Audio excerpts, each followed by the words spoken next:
Climate action starts here, in the physical world. It takes the form of trees pulling carbon, solar grids replacing coal plants, and wetlands capturing methane. To finance that action on a global scale, the market translates physical chemistry into standardized math. 1 metric ton of carbon dioxide, reduced, removed, or avoided, compresses into a single tradable unit, a carbon credit. But trading this unit creates an immediate intellectual tension. Buyers are exchanging capital for the deliberate absence of something. The product they are buying is completely invisible. That invisibility creates a structural vulnerability. If a corporation attempts to offset emissions with credits that don't represent real, permanent reductions, the climate math breaks down, and phantom reductions take the place of actual progress. A functional market can't simply plant trees and hope for the best. To trade an invisible commodity, the system must first manufacture a framework of proof that is verifiable and standardized across borders. To ensure real climate impact, that system of proof operates across a massive global architecture, which is explicitly split into two distinct arenas. The first is the compliance market. This is a strictly regulated environment where governments and international bodies mandate participation. Entities here are legally obligated by treaties and laws to meet specific emission caps. The second is the voluntary market. While there are no legal mandates forcing companies to participate here, opting in means submitting to binding rules set by independent governance standards. Despite operating under different legal frameworks, both arenas survive on the exact same mechanism, a deep, multi-layered ecosystem of independent auditors and rulemakers, constantly checking the math.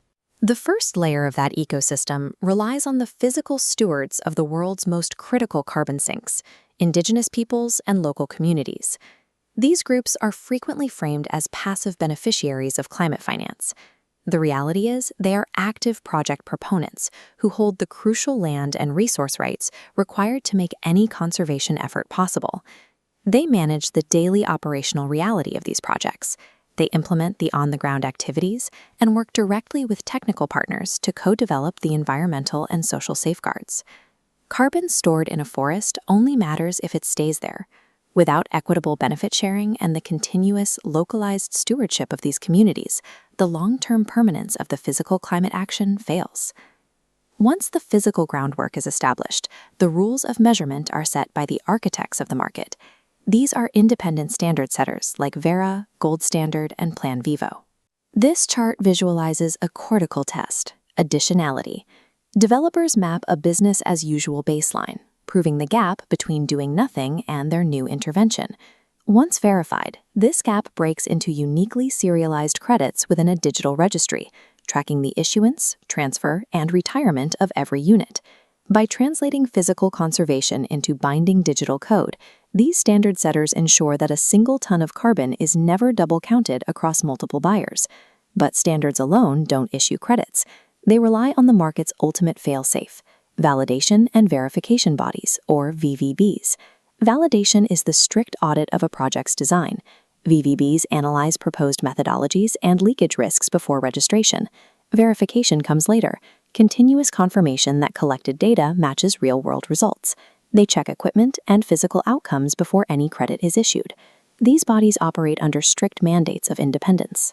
They act entirely as third-party auditors to eliminate conflicts of interest between the developers making the credits and the standards defining them. Without a VVB signing off on the data, the process stops. Their approval is the exact mechanism that converts an invisible claim into a proven commodity. Even after a specific carbon credit leaves the registry, it faces a final, intense gauntlet of demand-side scrutiny.